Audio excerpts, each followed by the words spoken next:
அனைவருக்கும் வணக்கம். வாசுமதி என்னுடைய பெயர். எனக்கு தற்போது 35 வயது ஆகிறது.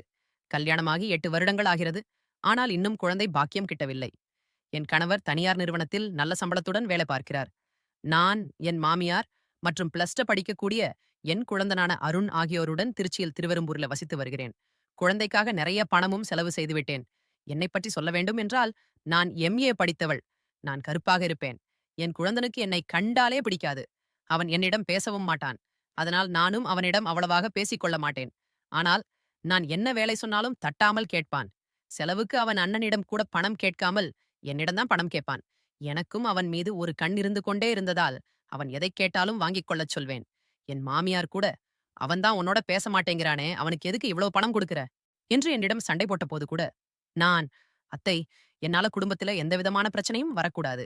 அதுக்குத்தான் நான் இப்படி பண்றேன் என்று அத்தையிடம் போய்ச் சொல்வேன். ஒரு நாள் என்னுடைய குழந்தன் மொபைல் போனை தொலைத்து விட்டான். என்ன செய்வது என்று தெரியாமல் கையை பிசைத்துக் கொண்டிருந்தான். அவனை பார்த்த நான், என்னாச்சிரன் என்று கேட்க, ஒண்ணுமில்லை என்று சொன்னான். உன்னை பார்த்தா ஏதோ பதட்டமாக இருப்பது மாதிரி தெரிகிறதே. சரி, டேக் கேர் என்று சொல்லிவிட்டு நான் சமையலறைக்குச் சென்று விட்டேன். என் குழந்தன் அருண் எனக்கு பிடித்த பவுடரை தான் கொடுப்பான். நான் சமையலறையில் வேலை செய்து கொண்டிருக்கும் போது எனக்கு பிடித்த அந்த பவுடர் வாசம் அடிக்க நான் திரும்பிப் பார்க்க அவன் என் அருகில் வந்து நின்றான். நான் அவனிடம் எதுவும் கேட்காமல் அவனை பார்க்க அவன், அண்ணி, சாரி என்றான். நான், எதுக்கு அப்படி என்று கேட்க, நீங்க வாங்கிக் கொடுத்த மொபைல் நேத்து மிஸ் பண்ணிட்டேன் என்று சொல்லி தலை குனிந்து கொண்டே இருந்தான். நான் திட்டுவேன் என்று அவன் பயந்து கொண்டிருந்தான். நானும் அவனிடம் திட்டாமல், அந்த போனில தான் உன் படிப்பு சம்பந்தமா நிறைய டேட்டாஸ் எல்லாம் நீ வச்சிருந்தியே, அப்படி என்று கேட்க அவனும், ஆமா அண்ணி என்று பதிலளித்தான். அது எல்லாமே ரொம்ப முக்கியமானது என்றும் சொன்னான். இன்னைக்கு ஆன்லைன்ல எனக்கு டெஸ்ட் வேற இருக்கு. ஸ்கூல் பஸ் வேற வேற நேரமாயிடுச்சு. அதான் ஒரே டென்ஷனா இருக்கு என்று சொன்னான். நானும் ஹாலுக்கு வந்து என் மொபைல் போனை கொடுத்து, இந்தா இத எடுத்துட்டு போ. ஈவினிங் புதுசு வாங்கிக்கலாம் என்று சொல்ல, அவன் முகத்திலே அப்படி ஒரு சந்தோஷத்தை நான் பார்த்தேன். அவன் என்ன நினைச்சானோ தெரியல. அண்ணி, உங்களுக்கு மரியாதை கொடுக்காம, உங்ககிட்ட சரியா பேசாம, உங்கள நான் ரொம்ப இன்சல்ட் பண்ணிட்டேன். என்ன மன்னிச்சிருங்க அண்ணி என்று சொல்லிக்கொண்டே டக்குன்னு என் காலில் விழுந்து, என் பாதத்தை தோட்டத்துக் கண்களிலும் ஒற்றிக் கொண்டான். எனக்கு தலைகால் புரியவில்லை. மனம் சிறிது குத்திப் பறக்க, அதே வேகத்தில் அவன் தோளைப் பற்றி தூக்கிவிட்டு, அவனது தலையை பிடித்து இழுத்து அவனுக்கு நெற்றியில் ஒரு முத்தம் கொடுத்தேன். அன்னைக்கெல்லாம் சாரி சொல்லக்கூடாது. எனக்கு குழந்தை இல்லன்னா என்ன? நீ எனக்கு ஒரு குழந்தை தான் அப்படின்னு சென்டிமெண்டாக நான் பேசினேன். அவன், sorry and thank you very much அண்ணி, நான் கிளம்புறேன் என்று சொல்லி வெளியே வருவதற்குள் அந்த ஸ்கூல் பஸ் கிளம்பி விட்டது. அவன், தப்புசே என்று புலம்பினான். நான் உடனே அவன் அருகில் சென்று, கொஞ்சம் இரு, என்னால் தானே நீ பஸ்ஸை மிஸ் பண்ணிட்டே என்று சொல்லி என்னுடைய ஸ்கூட்டியை எடுத்து அவனை பின்னால் உட்கார வைத்துக் கொண்டு நான் கிளம்பினேன். அமைதியாக வந்தவன், சாரி அண்ணி என்று சொல்ல நான், டேய், சும்மா சும்மா சாரி சொல்லாத. எதுக்குத்தானே நான் இருக்கேன். இதுக்கு முன்ன நீ பஸ்ஸை மிஸ் பண்ணியிருக்கலாம். என்கிட்ட ஹெல்ப் கேட்க மாட்டியான்னு நான் எதிர்பார்த்திருக்கேன். இன்னைக்காவது எனக்கு அந்த சான்ஸ் கொடுத்தியே என்று நான் சொன்னேன். அவனா, நீ இன்னைக்கு நான் மொபைலை தொலைச்ச வருத்தத்தில் இருந்தாலும் என்னமோ தெரியல, இன்னைக்கு ரொம்ப சந்தோஷமா இருக்கேன் என்றும் சொன்னான். அதுக்கு நான், அப்படின்னா மொபைலுக்கு தேங்க்ஸ் சொல்லு என்று சொல்ல அவன், நோ, உங்களுக்குத்தான் நான் தேங்க்ஸ் சொல்லணும் என்று சொன்னான். அதற்குள் ஸ்கூல் வந்துவிட அவன் வேகமாக இறங்கும்போது வண்டி லேசாகச் சாய அவன் டக்குன்னு என்னை பிடிச்சுக் கொண்டான். பின்னர் அவன், நல்ல வேளை உங்களுக்கு ஒண்ணும் ஆகலையே என்று சொல்ல நான், வண்டி கீழே விழுந்துட்டு வண்டிக்கு ஏதாவது ஆயிருந்தா பாரு என்று சொல்ல அவன் வண்டியையும் தூக்கி கீழே நிறுத்திவிட்டு, வண்டி போனா போகட்டும் மாமி, உங்களுக்கு ஏதாவது ஆயிருந்தா என்று சொல்லி கீழே குனிந்தான். நான் குனிந்து அவனுடைய தலையை பிடித்து தூக்கிப் பார்க்க அவன் கண்களிலிருந்து கண்ணீர் வழிந்து கொண்டிருந்தது. டேய் அருண், ஏன்டா அழுறே? அன்னைக்கு ஏதாவது ஆகியிருந்தா என்ன பண்றதுன்னு நினைச்சு அழுகிறியா என்று அவனை பார்த்து நான் கேட்க அவனும் ஆமாம் என்று தலையை ஆட்டினான். பின்னர், சாரி அண்ணி, நான் தான் என்று அவன் சொல்லி முடிப்பதற்குள், அவசரப்பட்டு இறங்கிட்டோன்னு சொல்லப் போறியா? ஏன் என்று நான் கேட்க அவன், இல்ல அண்ணி, அவசரமெல்லாம் இல்ல. சந்தோஷத்துல கொஞ்சம் வேகமா இறங்கிட்டேன் அப்படி என்று சொன்னான். சரி சரி, முதல்ல ஸ்கூலுக்கு போ, ஈவினிங் இத பத்தியெல்லாம் பேசிக்கலாம் என்று சொல்ல அவன், பாய் அண்ணி என்று உள்ள போகும் வரைக்குமே கையை ஆட்டிக்கொண்டே போக நானும் அவன் மறையும் வரை என்னுடைய கையையும் ஆட்டிக்கொண்டே இருந்தேன். வரும்போது என்னால் வண்டியை கூடச் சரியாக ஓட்ட முடியாமல் சந்தோஷத்தில வீடு வந்து சேர்ந்தேன். வீட்டிற்குள் வந்தவுடன் வெளியே போயிருந்த என் மாமியார் என் அருகில் வந்து உட்கார்ந்து கொண்டு, "என்ன உடம்பெல்லாம் இப்படி வேத்துப் போயிருக்கு?" என்று கேட்க, "உங்களுக்குத்தான் உடம்பெல்லாம் வேர்வை வழிஞ்சுகிட்டே இருக்கு. வெளிய தான் வெயில் அப்படி விழுக்குதே, அப்படி?" என்று நான் பேச்சையும் மாற்றினேன்.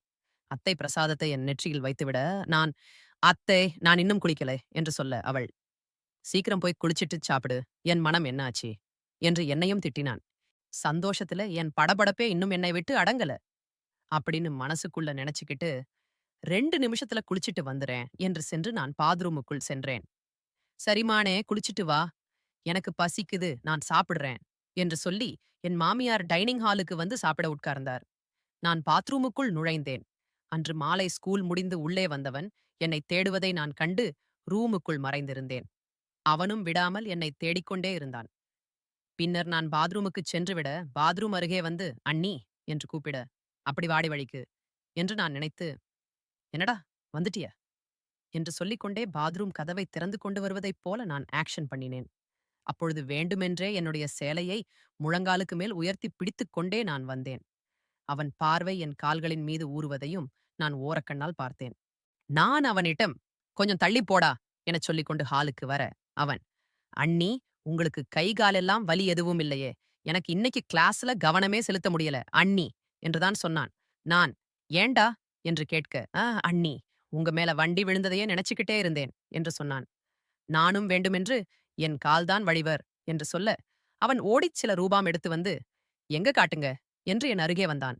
நான், "பாம் தடவ அளவுக்கு வழியாதுடா" என்று சொல்லியும், அவன் என்னை சோஃபாவில் அமர வைச்சு, "தூ" என் காலடியில உட்கார்ந்து, "எங்க அடிபட்ட இடத்த காட்டுங்க நீ" என்றான். நான், "முதல்ல நீ ட்ரெஸ் எல்லாம் சேஞ்ச் பண்ணிட்டு ஃப்ரெஷ் ஆயிடுவானா என்ன?" அப்படி என்று சொல்ல, அவன் போன வேகத்திலேயே அந்த காரியத்தை முடிச்சு விட்டு வந்தான். என் மாமியார் எனக்கு குழந்தை இல்லாததால் காலை மாலை என 2 வேளையும் கோவிலையே கழிப்பாள். என் வீட்டுக்காரரும் வாரத்தில் 5 நாட்கள் வீட்டில் இருக்க மாட்டார். எனக்கு டிவி பார்ப்பதும் பிடிக்காது. அதனால் வீட்டு வேலைகளை நானே செய்துவிட்டு போடுவேன். பேசுவதற்கு கூட ஆளில்லாமல் போர் அடித்துக் கொண்டிருந்த எனக்கு இன்று நிறைமை பார்த்தா பத்தாத அளவிற்கு நானும் குழந்தனும் பேசிக் கொண்டிருந்தோம். மாமியாரும் சீக்கிரம் படுத்துக் கொள்வாள். நான் என் ரூமில் ரொம்ப நேரம் படித்துவிட்டு தூங்குவேன். ஒரு வாரம் கழித்து ஒரு நாள் இரவில் அப்படி படித்துக் கொண்டிருக்கும் போது என் கதவு தட்டப்படும் சத்தம் கேட்க, அது அருண்தான் என்பது எனக்கு தெரியும். "யாரு?" என்று நான் கேட்டேன். அவன், "அண்ணி, நான்தான். உள்ள வரட்டுமா?" என்று கேட்டான். நான் எழுந்து கட்டிலில் உட்கார்ந்து கொண்டு அவனை வரச் சொல்லி அருகில் இருந்த சேரில் உட்கார வைத்தேன். வந்தவன் எதுவும் பேசாமல் என்னையே பார்த்துக் கொண்டிருந்தான். "என்னடா, என்ன பார்த்தாலே முகத்த வேற பக்கமா திருப்பிக்கவா? இப்ப முகத்த வேற பக்கமா திருப்பாமலே என்னைய பார்த்துட்டு இருக்கே" என்று நான் கேட்டேன். அவனும், "இல்ல, நான் பெரிய தப்பு பண்ணிட்டேன்" என்று சொல்ல, "என்ன?" என்கிறது போல அவனையே நானும் பார்க்க, "இவ்வளவு நாளா உங்களோட மனச புரிஞ்சுக்காம உங்ககிட்ட பேசாம கூட இருந்துட்டேன். அதான் உங்ககிட்ட மன்னிப்பு கேட்கலாம்னு வந்தேன்" அப்படி என்று சொன்னான். நான், "அதெல்லாம் பரவாயில்லடா. ஆனா, ஏன் 2 நாளா அண்ணி பார்க்கல அப்படி?" அப்படின்னு நான் கேட்க, "அண்ணன் வந்திருந்தால் தான்" அப்படின்னு சொன்னான். "அவன் இருக்கும்போது நான் எப்படி உங்கள பார்க்க முடியும்?" அப்படி என்று கேட்க, "இத்தனை நாளா பார்த்தனே." "சரி. ஆனா இப்பதான் ரண்ணி புடிச்சிருக்குல்ல. அப்புறம் ஏன் பார்க்கல?" என்று கேட்டான். அதற்கு அவனும், "நீங்களும் தான் என்னை கண்டுக்கலை" என்று சொல்ல, நான், "தேனீ சொன்ன பதில் தான்டா உனக்கும்" என்றேன். "இல்ல, நீ 5 நாளா அண்ணன் வேல பார்த்துட்டு, இன்னைக்கு தான் வந்திருக்கு. உங்களுக்கும் அண்ணன பார்க்கணும் போல ஆசை இருந்திருக்கும். அதான் நான் வந்து ஏன் டிஸ்டர்ப் பண்ணணும்னு சொல்லி நான் இருந்துட்டேன்." அப்படி என்று இழுத்தான். நான், "உன்ன பாரடா, பெரிய மனுஷன் மாதிரியெல்லாம் பேச ஆரம்பிச்சிட்டியே. அப்படி?" என்று சொன்னேன். "நீ இதெல்லாம் கூட திருத்த தெரிஞ்சு வச்சிருக்கியா?" அப்படின்னு நான் கேட்டேன். "ஏன்? நீ என்ன சின்ன பிள்ளைன்னு நினைச்சீங்களா? எனக்கு இப்ப 17 வயசு ஆகுது" என்று சொல்ல, "ஆமாண்டா, கல்யாணம் பண்ண நீ இருந்தா கூட இப்ப பிள்ளைக்கு தகப்பனாக இருப்ப" என்று நான் சொன்னேன். அவன் நான் சொன்னதைக் கேட்டு வெட்கப்பட்டுக் கொண்டே, "சபோ மங்கண்ணே, கல்யாண பொண்ணு எல்லாம் பேசிக்கிட்டே இருக்கீங்க" என்று சொன்னான். நானும், "கல்யாணம் என்று சொன்னதுமே வெட்கத்தைப் பாரேன்" என்று சொல்லி அவனுடைய கன்னத்தில் லேசாக இடித்தேன். பின்னர் அவனை என் அருகில் வந்து உட்காரச் சொல்ல, அவனும் எங்க அருகே உட்கார்ந்தான். "அத்த தூங்கிட்டாங்களா? நீ பாட்டுக்கு வந்துட்டு தேடிப் போறாங்களேடா" என்று நான் சொல்ல, "அவங்க கொறட்ட விட்டு தூங்கிட்டே இருக்கிறாங்க அண்ணி. அதான் நான் நைஸா வந்துட்டேன்" அப்படி என்று சொன்னான். "ஏன்டா நைஸா வரணும்? அத்தைய எழுப்பி அண்ணி ரூமுக்கு போயிட்டு பேசிட்டு வரேன் என்று சொல்லிட்டு வர வேண்டியது தானே என்று சொன்னேன். அதற்கு அவன் பதில் எதுவும் சொல்லாமல் இருப்பதைப் பார்த்து நான், "அண்ணிகிட்ட திருட்டுத்தனமா பேசத்தானே வந்தே" என்று கேட்டேன். அவன் குனிந்து கொண்டே, "சீ! சீ! அப்படியெல்லாம் இல்லை அண்ணி" என்றான். "டேய், பொய் சொல்லாதே. உனக்கு அண்ணிகிட்ட திருட்டுத்தனமா பேசணும்னு ஆசை. அதான் வந்திருக்கே" என்று சொல்ல, அவன், "ஆமா, அண்ணி" என்று சொன்னான். "சரி, சொல்லு. என்ன பேசுறே?" என்று சொல்லி, நான் அவனைப் பார்த்தவாறே கால்களைச் சமணம் போட்டு உட்கார்ந்து கொண்டு, அவனையும் அப்படியே உட்காரச் சொல்ல, அவனும் என்னைப் பார்த்தவாறே உட்கார்ந்தான். அப்போது அவன் என்கிட்ட, "அண்ணி, உங்கள எனக்கு இப்ப ரொம்ப புடிச்சிருக்கு" என்றான். "ஓகேடா. இத்தன நாளா ஏன் பிடிக்கல?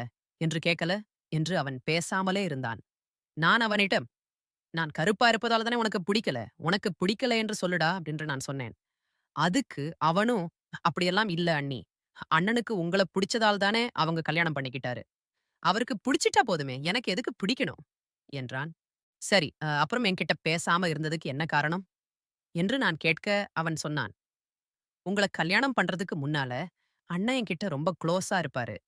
சினிமா, கடை, ஷாப்பிங், மால் எங்க போனாலும் என்னை கூட்டிட்டு போவாரு. சாப்பிடும்போது எனக்கு ஊட்டி விடுவாரு. ட்ரெஸ் பண்ணி விடுவாரு. கல்யாணம் ஆனதுக்கு அப்புறம் என்ன அவர் கண்டுக்கவே இல்ல. அதுக்கு காரணம் நீங்க தான் அப்படின்னு நெனச்சேன். அதனால தான் நான் உங்ககிட்ட அப்படி நடந்துகிட்டேன். அப்படி" என்று சொல்லியும் அழுதான். நான் அவனை இழுத்து அணைத்துக் கொண்டு, "இதுதான் காரணமா? உன் அண்ணன் எனக்கு இதையெல்லாம் வந்த உடனே சொல்லிட்டாருடா. அதுவும் இல்லாம, நீ எது கேட்டாலும் அதை அவர் கையால குடுக்காமல் என் மூலமாக குடுக்க வச்சுட்டாருடா. இன்னும் தான் சொல்லப்போனா, உன் அண்ணன விட நான் தான் அதிகமா உன் மேல அன்பு வச்சிருக்கேன்டா. நீ உங்க அண்ணனுக்கு மட்டும் செல்லப்பிள்ளை இல்லடா. எனக்கும் நீ செல்லப்பிள்ளை தான்டா" என்று சொல்ல, அவன், "சாரி அண்ணி, சாரி அண்ணி, இப்படி" என்று சொல்லிக்கொண்டே, "அண்ணி, உங்ககிட்ட ஒண்ணு நான் கேட்பேன். நீங்க கோபப்படக்கூடாது. உங்களுக்கு ஏன் அண்ணி சின்னப்ப குழந்தை பிறக்கல? அக்காவுக்கு இப்ப இந்த கல்யாணமான அடுத்த வருஷமே குழந்தை பிறந்துருச்சு. அதனால நான் கேட்டேன்." அப்படி என்று சொன்னான். அவன் கேட்டதுமே எனக்கு ஒரு மாதிரியாக இருக்க, அதைப் புரிந்து கொண்டு அவனும் உடனே என் கைகளைப் பிடித்துக்கொண்டு, சாரி அண்ணி. நான் ஏதோ தப்பா கேட்டுட்டேன்னு நினைக்கிறேன்" என்று சொன்னான். நானும், "நீ ஒண்ணும் தப்பா எல்லாம் கேட்கலடா. ஒவ்வொருத்தருக்கும் உடம்ப பொறுத்து அ உடனே சில பேருக்கு குழந்தை பிறக்கும். சில பேருக்கு லேட்டா பிறக்கும்" என்று நான் பதில் சொன்னேன். அதுக்கு அவன், "எனக்கு உங்க குழந்தைய கொஞ்சணும் போல ஆசையா இருக்கு. சீக்கிரமாவே குழந்தைய பெற்றுக் கொடுங்க அண்ணி" என்று சொன்னான். நான், "ஓகே அருண், உன் ஆசையை சீக்கிரமாகவே நிறைவேற்றி வைக்கிறேன்" என்று சொல்லிக் குனிந்து கொண்டு அவன் நெற்றியில் நான் முத்தமிட்டேன்.